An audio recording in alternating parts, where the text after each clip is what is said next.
পোষ্যকোটা রাজশাহী বিশ্ববিদ্যালয় পুনর্বহাল করা হয়েছে, তারই প্রতিবাদে আমরা গতকালকে সন্ধ্যা থেকে এখন অবধি আমাদের আন্দোলন চালিয়ে নিচ্ছি। আমরা এই পোষ্যকোটাটা বাতিল চাই, এর পুনর্বহাল আমরা কোনোভাবেই মেনে নিব না।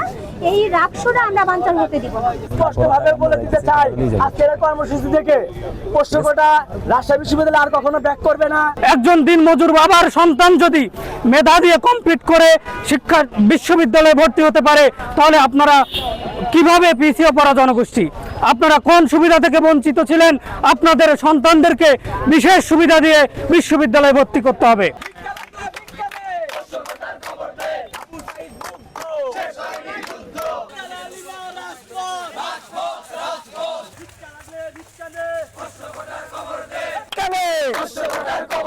পোষ্যকোটার কবর দে 18 হাতিয়ার।